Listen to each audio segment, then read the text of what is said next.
Welcome to all of you. आज का अपना टॉपिक है वित्तीय प्रबंध की सीमाएं, मतलब एज ए फाइनेंशियल मैनेजमेंट इसकी लिमिटेशन क्या है। तो इसकी लिमिटेशन में सबसे पहले देखते हैं सभी प्रबंध के निर्णयों के वित्तीय प्रभाव जानना कठिन। इसका मतलब ये है कि चूँकि जो भी मैनेजरियल डिसीजन लिए जाते हैं उन सब के फाइनेंशियल इम्पैक्ट को ज्ञात करना कठिन काम होता है, क्योंकि वित्तीय प्रबंध का संबंध सबके फाइनेंस पहलू से रिलेटेड होता है और संस्था में यह संभव नहीं है कि सभी जो डिसीजन हैं उनके फाइनेंशियल एस्पेक्ट को अपन कैलकुलेट कर सके। इसलिए कई बार कुछ ऐसे निर्णय भी होते हैं जहां पर हम उसके वित्तीय प्रभाव को आंकलन करना कठिन हो जाता है।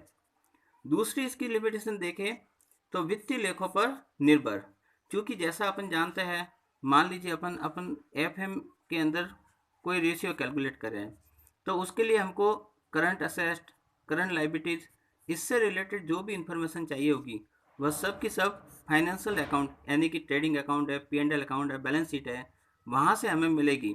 तो एक तरह से वित्तीय प्रबंध इन फाइनेंशियल अकाउंट पर बहुत ज़्यादा डिपेंड हो जाता है और ऐसी स्थिति में यदि इनमें कोई गलती है तो आप मान सकते हैं कि हमारा जो फाइनेंशियल डिसीजन होगा वह भी स्वतः ही गलत हो जाएगा।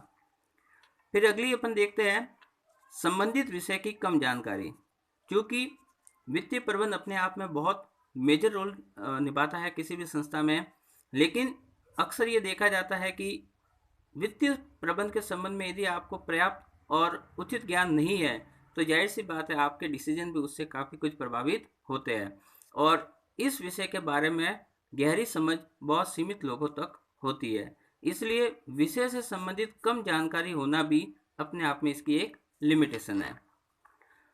फिर अपन देखते हैं वस्तुनिष्ठता का अभाव, मतलब ऑब्जेक्टिविटी नहीं है। इसका मतलब ये है कि चूँकि जैसे मान लीजिए अपन ने रेशियो कैलकुलेट किया, अब रेशियो का आंसर आया समथिंग 3:1, ये मान लीजिए अपन ने करंट रेशियो कैलकुलेट किया है। तो अब ये अर्थ है, क्योंकि एफएम केवल इस अर्थ तक अपने को कैलकुलेट करके बता देती है, लेकिन इसका निर्वचन, इसका इंटरप्रेशन तो आखिर में एक व्यक्ति करेगा और व्यक्ति पक्षपाती हो सकता है।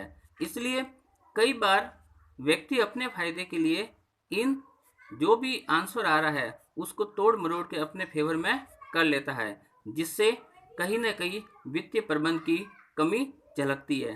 अर्थात व्यक्ति पक्षपात करता है लेकिन हमें लगता है कि वित्तीय प्रबंध के निर्णय सही नहीं है। तो वस्तुनिष्ठता का अभाव होने पर भी यह इसकी एक सीमा है।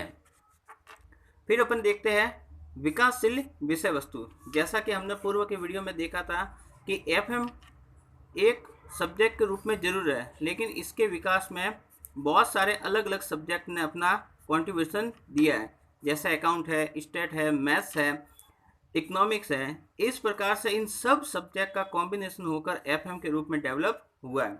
तो ऐसे में हम मान सकते हैं कि हमारी एफएम अभी भी एक डेवलपिंग कंटेंट है या सब्जेक्ट मैटर है। यह अभी पूरी तरह से विकसित नहीं हो पाई है, अभी भी यह विकास की प्रक्रिया से गुजर रही है।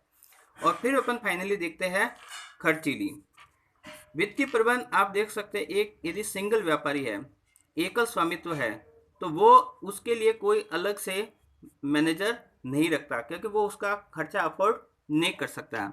यह आज भी जो बड़े बड़े कंपनीज हैं या बड़े बड़े जो कॉरपोरेट घराने हैं उनमें ही पाया जाता है, क्योंकि आज भी छोटे स्तर पर हम वित्तीय प्रबंधक की अपॉइंटमेंट नहीं करते, क्योंकि इसको रखना अपने आप में एक्सपेंसेज है और ये एक खर्चीली प्रक्रिया है जिसके लिए हर कोई अफोर्डेबल नहीं कर सकता।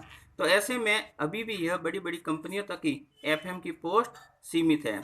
एक छोटे व्यवसाय में हमें वित्तीय प्रबंधक देखने को नहीं मिलते। तो ये इसकी कुछ लिमिटेशन थी।